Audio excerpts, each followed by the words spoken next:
Look at the bed you are going to sleep in tonight. In about 10 years, one of two things will have happened to it. Either it has sagged in the middle, gone soft in the hollow where your hips press down every night, and you are standing in a mattress showroom picking out the slab that replaces it. Or it is already gone, wrapped in plastic and hauled to the curb, while a delivery crew carries the new one up your stairs. There is no third path. The bed you own tonight is not the bed you will own in 20 years. The store sells a mattress as a one-time purchase. It is not. A queen mattress in America runs somewhere between $1,200 and $1,500, and it lasts only 7 to 10 years before the springs give out and the foam craters into a permanent dent. So the thing on your bed frame is not really a purchase. It is a bill you pay about once a decade, quietly, for the rest of your life. None of it feels like much on any single decade.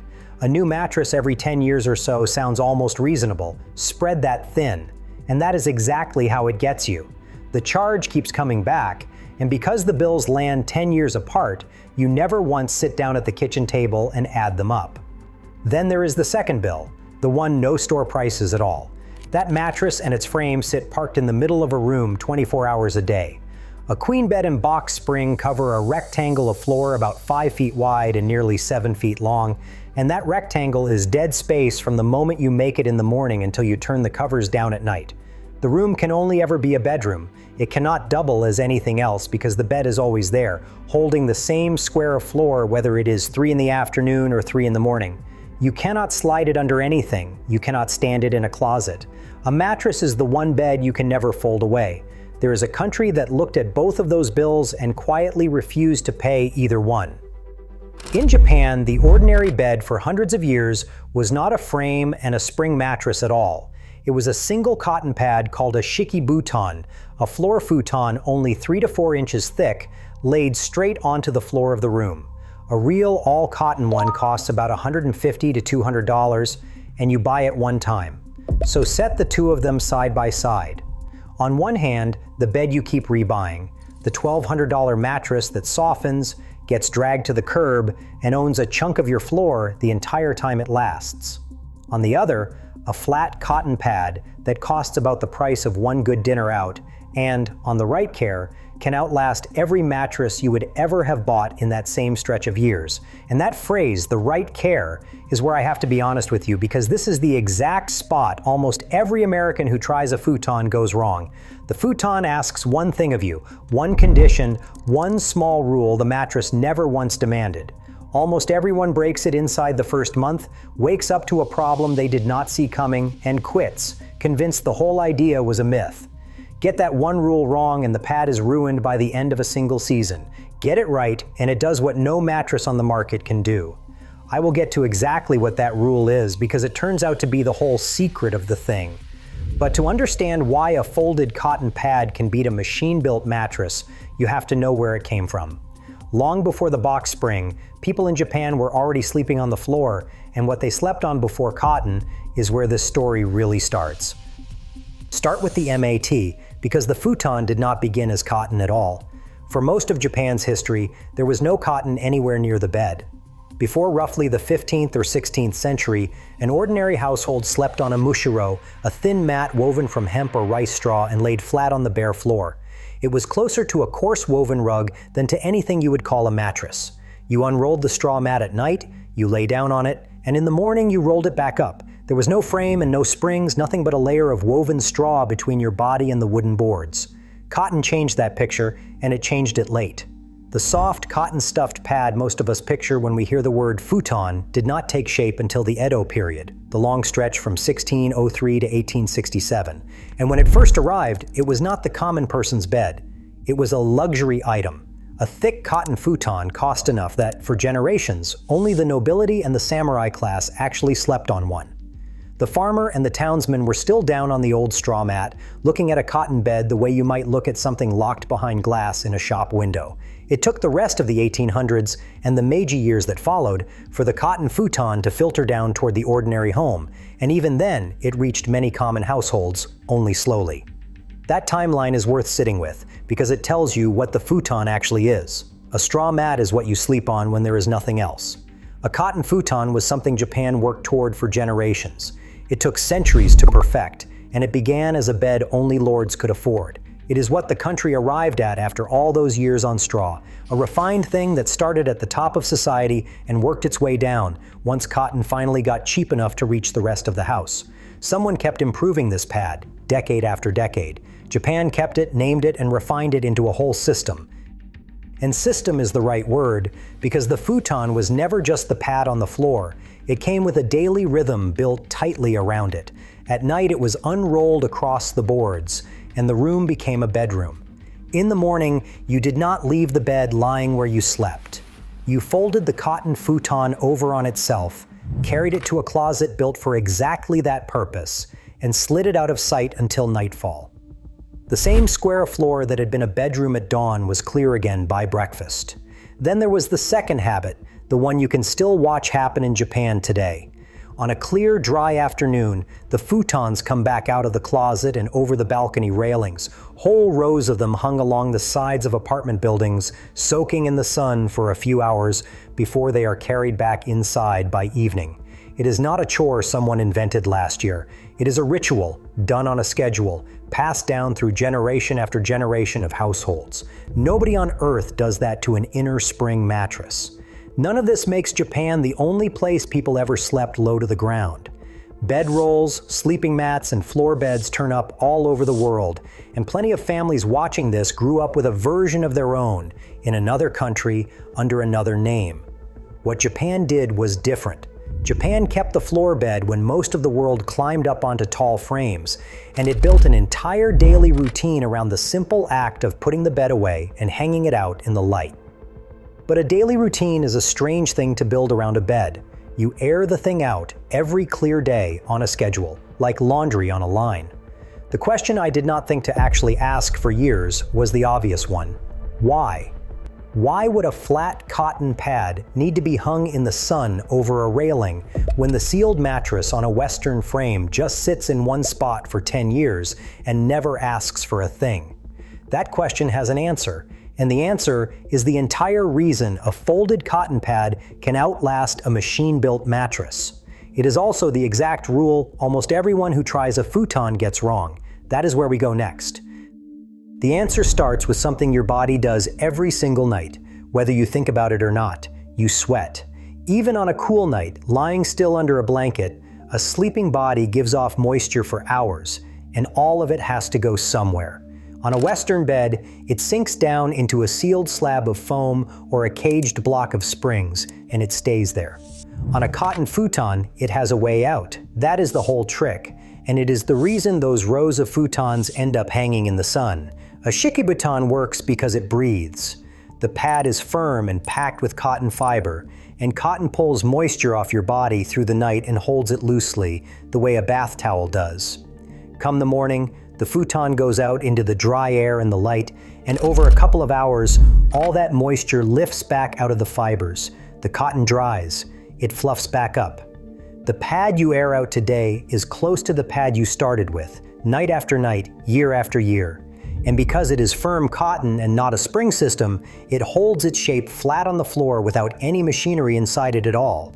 There is nothing in there to sag. There is nothing to wear out but the cotton itself, and the cotton gets renewed every clear afternoon. That is why the daily rhythm exists. It was never about a tidy room. The folding, the closet, the railing in the sun, all of it is one moisture cycle repeated for a lifetime.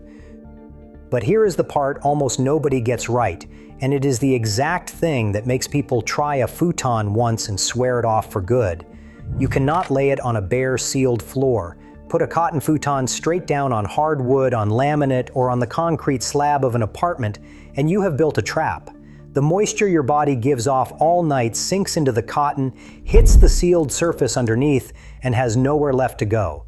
The floor cannot breathe. So the futon does exactly what a wet towel does when you leave it wadded in a heap. It grows mold. In a humid climate, this is not a slow problem. Central and southern Japan sit at 70 to 90% humidity right through the summer, and a futon left flat on a sealed floor can go moldy on its underside inside a single season. Then someone peels it up, finds the black spotting along the bottom, and decides the whole idea is filthy and backward.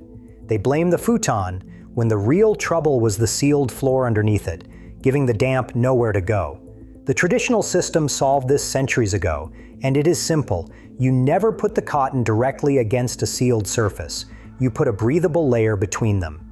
In Japan, that layer is tatami, the firm woven straw mat flooring, which lets air move under the futon instead of trapping it against the boards. If you do not have tatami, a cheap roll-up bamboo mat or a slatted wood platform does the same job, lifting the cotton just off the sealed floor so air can reach it from below. That, plus airing the futon out regularly, is the entire maintenance rule. A breathable barrier underneath, the sun on top.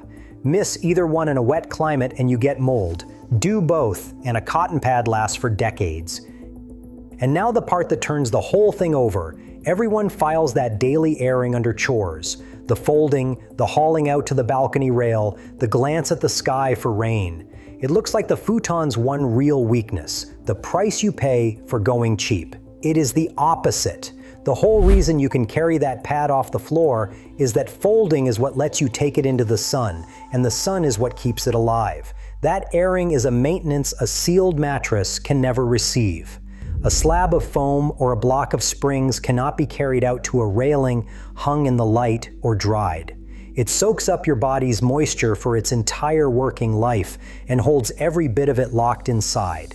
Nothing draws it back out because there is nowhere for it to go and no way to air it. That is a real part of why a mattress sags, starts to smell, and gets dragged to the curb in about 10 years. The futon's so-called flaw, that you have to fold it away and air it, is the exact feature that lets it outlast the machine-built bed that replaced it. The weakness is the feature. If a forgotten method like this can quietly beat the expensive modern version at its own job, it is worth staying subscribed, because the next one finds you here on a regular schedule. So the futon wins on cost, and it wins on care, but an honest look does not stop at the wins. There is a real other side to sleeping on the floor, and it is only fair to lay that out next. So let us set both beds side by side and add it up, because an honest look starts with the money. A queen mattress runs you around $1,200, and you replace it about every 10 years for the rest of your life. Count that out. Across an adult lifetime, you buy 4, maybe 5 of them, something like $5,000 or $6,000 handed over one sagging slab at a time. The cotton futon costs $150 to $200, and you buy it once. When it flattens after years on the floor, you do not drag it to the curb. You add cotton, you re-fluff it, and it goes back to work. One purchase against a bill that comes due again and again. On cost, it is not close. Then there is the room. A bed frame and mattress hold one rectangle of floor around the clock, whether you are lying on it or not, and that corner stays a bedroom every hour of the day. The futon works the other way. You roll it up in the morning, slide it into the closet, and the floor it was lying on becomes a whole usable room again. The same square footage works twice, a place to sleep by night and open floor by day. That is the second thing you buy back, the money you stop spending and the room you stop handing over. But an honest verdict does not give every round to the futon, and this one will not. The mattress keeps real wins, and they matter. If you cannot get down to the floor and back up again easily because of your knees, your hips, or your age, a bed you climb into can be the difference between sleeping well and barely sleeping at all. A mattress also asks nothing of you. You make it in the morning and walk away with no folding and no railing to think about. And some people simply want to sink into something soft, and a firm cotton pad on the floor is never going to give them that. If a plush surface is what you love, the futon will not win you over, and it should not pretend to. The limits run the same honest direction. Firm floor sleep suits some bodies and not others. Some sleepers report their back feels better on a hard surface, and that is worth knowing, but it is a report and not a medical promise, and no one should sell it to you as a cure. And the care rule is not optional. Skip the breathable mat underneath, or skip the airing. And in a damp climate, the cotton molds exactly the way it did for everyone who tried it once and quit. The futon rewards the discipline and punishes the shortcut. That is the flat truth of it. Which leaves the last question, the one that started all of this.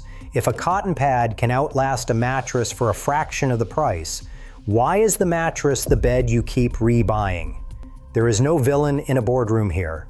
A foam or spring mattress is built sealed, a slab you cannot open, cannot air, and cannot renew, made to hold up for about 10 years and then quietly give out. It gets sold to you as a one-time upgrade when it was always a purchase that circles back around every decade. There is nothing crooked about that. It is simply the business model. Money, not conspiracy. So if you have ever stood over a sagging mattress and thought there has to be a bed you only buy once, this is the one. A firm cotton pad, a breathable mat beneath it, and an afternoon of sun on a railing. The kind of bed that gets handed down. Which makes me wonder what your own family slept on before the box spring bed ever arrived. A floor mat, a bedroll, a charpoy, a straw tick, a tatami. And who it was that taught you to put it away each morning. Tell me down in the comments, because that is the whole of it. The bed you buy once, air in the sun, fold it away, and hand down to whoever keeps the house after you.